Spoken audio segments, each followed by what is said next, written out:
He said, and I quote, "I can't think of a more blatant violation of the United States Constitution than this. If this is done, it will create the greatest," now keep in mind, "constitutional crisis since the Civil War, and it would be 100 times more worse than Watergate. It would be law by fiat, which would mean government by fiat." Now, would you be able to articulate, to the listeners out there, exactly where we are at right now if this actually is passed by the slaughter solution, and what that would actually mean? I know that's not exactly your area of expertise, but I know that you're very up to speed on all this. Well, from a constitutional viewpoint, the attorney is correct, and yes, it will cause great consternation and could cause a constitutional crisis, and I would hope it would.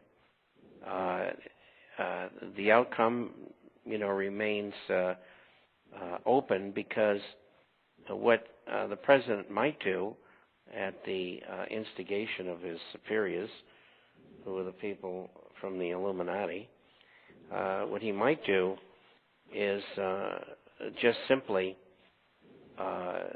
create a martial law situation and say it's not open for discussion. They don't pay any attention to the Constitution anymore, and they haven't for the last at least 2 terms prior to Mr. Obama. And so it could create quite a crisis, and it could lead to the unseating of government. There's a lot of people out there who are very concerned about what's going on, and there are a lot of people in the military are as well. And I know I do military programs, and this thing could blow the country sky high from a social and political viewpoint, and it could even lead to violence and revolution. So, all possibilities are open. Right. And I also heard another talk show host quoting that, in essence, the slaughter solution is basically, and I'm not saying it would be martial law, but in essence it would be like enacting martial law and saying that, we are the final authority. Congress does not matter. Your representatives do not matter. This is going to happen, and which basically that is the first step of martial law, is to dictate, so to speak. So, I totally see where you're going. Totally see. And it's classical. There's nothing unusual or mystical about what they're doing. Many political groups or many political individuals have gone this route. I mean, you can even take Julius Caesar. Maybe it's a far-fetched example, but he crossed over from Gaul into Italy, and the government wasn't too happy about it. And then he passed the Rubicon, which is the river that runs through Italy, and legions were not supposed to go that far. And when he went into Rome, he then said, well, there is not going to be any more Senate because I am Caesar. And, of course, at this time of year, there were some people who disagreed with him, and a soothsayer said to him, beware the Ides of March, which we're in right now. And so it brought about his demise.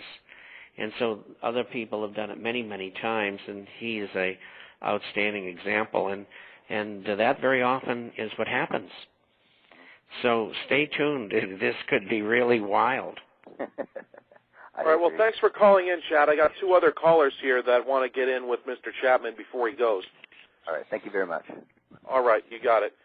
All right, Bob, we're going to quickly go to Cleveland, and then we're going to go to Michigan, and then we'll let you take a minute to plug your website, and then we'll let you get to bed. Okay. All right, so let's go to not Michigan. Let's go to Ohio real quick. Cleveland, you're on with Proof and Justin and Bob Chapman. Hey, guys, thanks for taking my call. I got a question for Bob. I'd like to know what he thinks about something. I was thinking about some possible implications of the health care bill. There's been some jawboning by China recently. Even last week, there was somebody saying something about, we should be a little more careful about our debt. Now, if they go ahead and pass something like that, which, this health care bill, which we know is going to cost huge amounts of money, is China going to see that as another smack in the face? And yes, they are. It's a very good point, and that's why they've cut back on purchasing U.S. Treasuries, and they don't buy U.S. agencies anymore. And I think they sold all of what they had.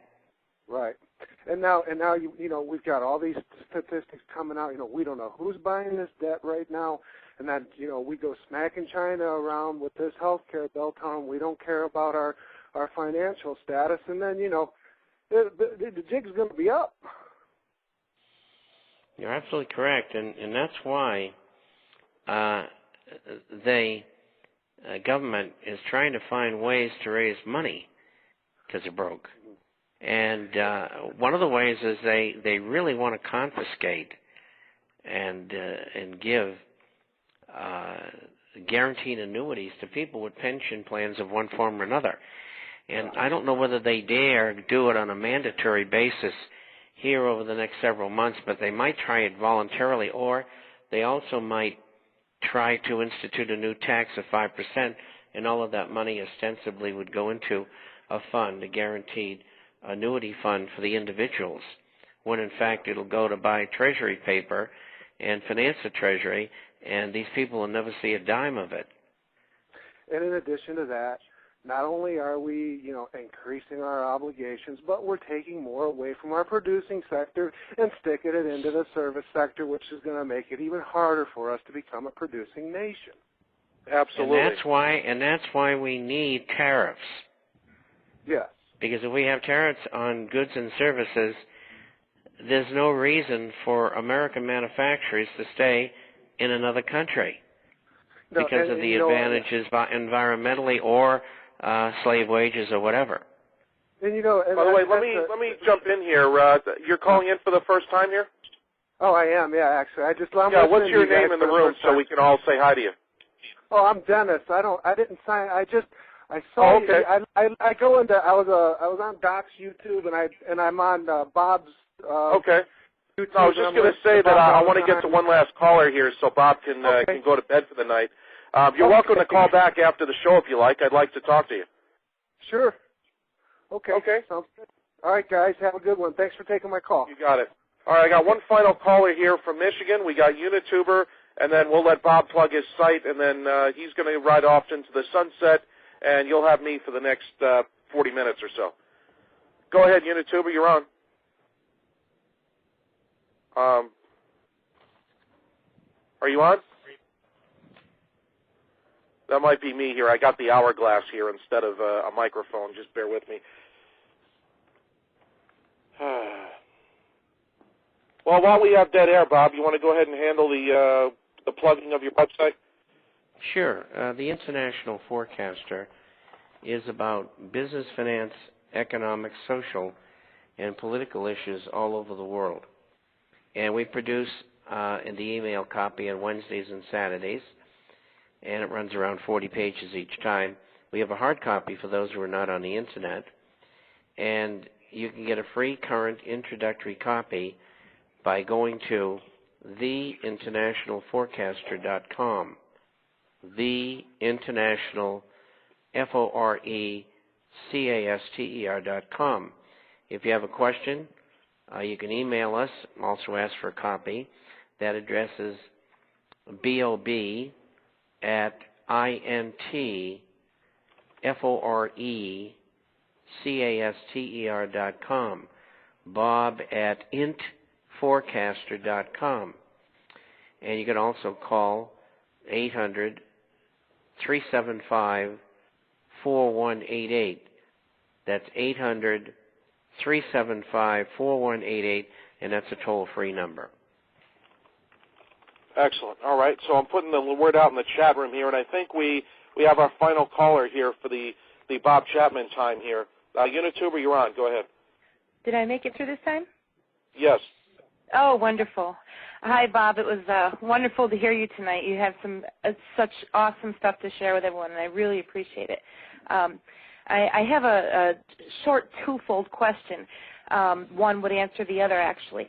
I heard someone say that they believe we should be spending the first 6 months of this year preparing for what's coming in the last 3 months. I am not aware of his sources, and I'm not interested in finding out any details about that. But I wanted to know if you had any thoughts about that, and if so, no matter when things happen.